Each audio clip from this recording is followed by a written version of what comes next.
On my birthday, I woke up with a strange mixture of hope and dread. I had invited some old friends, people who had known me since the days when I struggled to make ends meet. Among them was Daniel, someone I had once considered my closest friend, though over the years his words had become sharper, his laughter often at my expense. Still, I wanted to believe this day would be different, that maybe he'd show some kindness. When he arrived, he didn't even offer a smile. Instead, as everyone gathered in the small cafe where I first met them for old time's sake, Daniel raised his glass and said, "To our birthday boy, who still hasn't achieved anything worth remembering."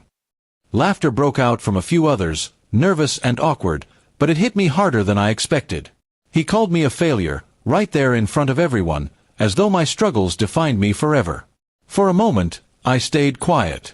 I let his words linger in the air, watching the smirk on his face as he thought he had won some invisible battle. The old me might have argued, might have stormed out, but I had learned that silence carries power.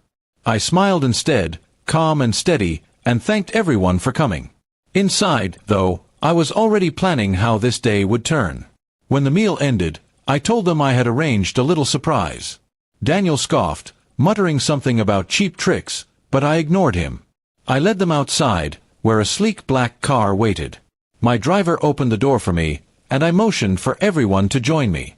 Confusion spread across their faces, and Daniel frowned, clearly unsettled by something he didn't understand. The drive was quiet at first.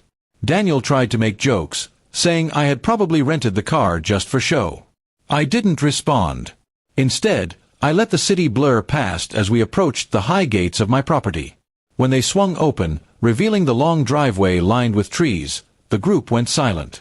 Daniel leaned forward, staring in disbelief at the mansion that grew larger with every turn of the wheels. We stopped in front of the grand entrance, where a fountain glimmered under the sun. My staff opened the doors, welcoming us inside. The marble floors reflected the chandeliers, the walls decorated with art collected from my travels. I watched as my so-called friends, including Daniel, struggled to process what they were seeing. Their eyes darted around, wide and uncertain, as though they had stepped into another world. Daniel tried to regain his composure. "This can't be yours," he muttered. But his voice lacked its usual confidence. I calmly told him it was my home, built from years of hard work, investments, and sleepless nights.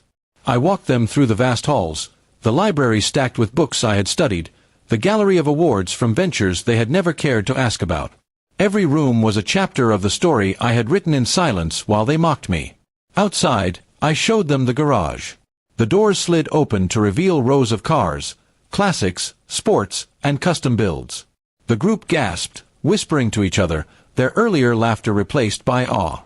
Daniel's jaw tightened as he tried to hide his shock. I could see the envy brewing in his eyes, though he tried to cover it with disbelief. Then came the final reveal. I led them to my office, where I opened a drawer and laid out documents, proof of my fortune, the companies I owned, the properties under my name. No words were necessary. The evidence spoke louder than any defense I could have made back at that cafe. Their silence was sweeter than applause, and Daniel's trembling hands told me everything I needed to know. I turned to him, meeting his eyes. "You called me a failure," I said, my voice steady. "But failure is just a moment. What matters is what comes after." He said nothing, his pride crumbling under the weight of the truth he could no longer deny. The others tried to congratulate me, their tones suddenly warm and friendly, but I knew better. Their respect came not from loyalty but from what they had seen. And that was fine. I hadn't done this to win them back. I had done it to remind myself that I no longer lived in the shadow of their judgments. Daniel left without another word. I watched him go, shoulders hunched, his arrogance broken. For years, he had mocked me, using my struggles as his entertainment. But now, he would have to live knowing the one he had called a failure had risen far above him. That was my revenge, not through anger, but through success. As the night settled in, I stood on the balcony of my mansion, looking over the city lights. My birthday had begun with insult but ended with clarity. I didn't need their approval. I had built my life piece by piece, and now it stood tall behind me. The world could call me whatever it liked, but I knew the truth. I was no failure.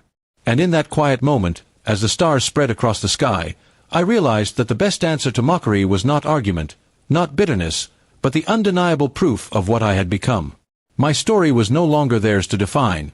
It was mine, and it spoke louder than any words they could ever throw at me.